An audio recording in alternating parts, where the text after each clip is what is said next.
Moving right along, before we set up the IK for our arms, let's go ahead and save our scene. And I'm just going to call this one Zombie Rig. And first thing we're going to do here is go ahead and create another null. Items, add object, add null. Go ahead and call this right IK arm. And go ahead and go into our options, turn off parent in place, pop into our schematic view, grab that null, move it over here, and I'm going to go ahead and control click and parent that to the right arm effector. Now back in perspective view, turn on auto key, parent in place, this is back on, go into motion options and unparent. And now I will go ahead and select rotation and zero out the rotation on that. And I'm going to go ahead and create another null. You remember before I told you when we set up the legs, I just created one null, then I cloned it and moved it over. Well, that was okay for this one because I actually moved all the legs into position with precise numbers. But if you remember, when I did the bending of the arms, I just kind of did it by sight and they weren't precise numbers. And I want the null to line up exactly with that, with the left hand. So I'm just going to do it like this. I'm going to call this left IK arm, turn off auto key, parent in place, go into our schematic view, move that over here, control click to parent that to our left arm effector, back into perspective, go into motion options, unparent, and then zero out the rotation on that. Okay, let's go into the scene editor. We'll go ahead and hide our mesh again. And I'm going to middle click on the right collarbone here, go into motion options, and for this bone I'm going to select unaffected by IK of descendants. You'll remember here we also had another little bone which was for our elbow. I'm going to leave that alone for the moment. I'm going to go and select our right up arm, and in this case it looks like I'm going to want to have IK controlling both the pitch and the heading of the arm.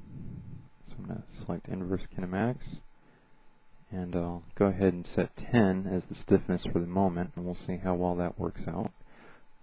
Then we have this little elbow cap, which is also for just controlling deformation on our elbow. It's not anything we're going to use in our IK chain. So I'm going to select the next bone, and for this one I think we're going to have to control the pitch probably, and the heading. Maybe just the heading. We'll see how it works. 10 for that. I'm going to skip over this bone here because again this isn't something we want the IK to control. This is going to be for the roll-off for a wrist, and if we were to select any kind of inverse kinematics for this, we'd actually get some pretty nasty bending for our arm, and that's not what we want. So let's go over to the schematic view. Again, I'm going to select the left arm. Actually, we're in the right. We're dealing with the right arm now. Right arm effector. Go into motion options. IK modifiers. Select the goal object as the right IK arm. Turn on full-time IK. For this one, I'm going to select the goal strength a little bit lower. Let's try 50. Keep goal within reach. I'm going to turn off auto key, and let's see how this does for the moment. Just move this around a little bit. and already I can tell that this is pretty good. Okay, let's go ahead and do the same thing over here. Select the left collarbone, unaffected by IK descendants. Select the left up arm, inverse kinematics for heading and pitch.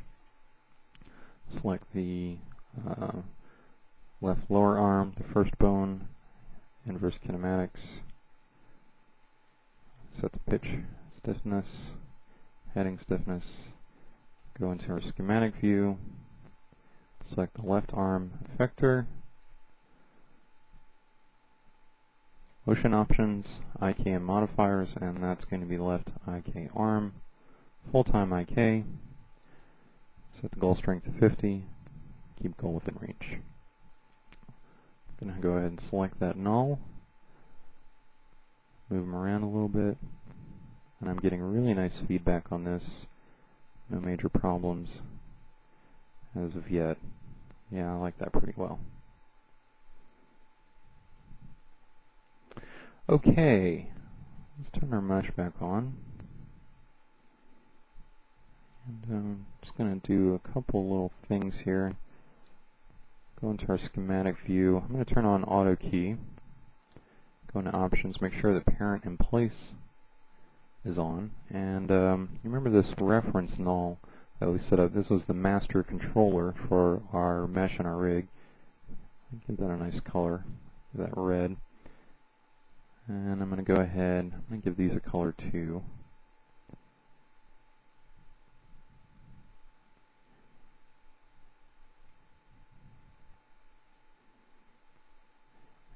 And I'm going to select this first one over here, control click, parent that to the reference null, and just move along.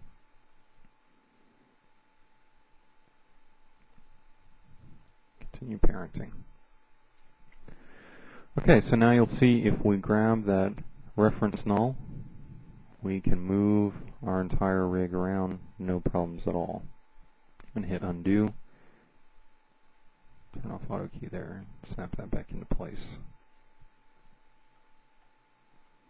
Okay, I think next we're going to look at doing some weight maps, and after that we will go through and start throwing in some expressions for different parts of our rig, take a look over everything and see how well it operates, and then if we have time, it might cover a little bit on some more advanced controls and how to organize things, maybe some proxy objects for the rig to make things easily selectable, and probably go through all of our bones and disable certain portions, certain SRT portions of it, so that we can't accidentally move it around and get things out of place.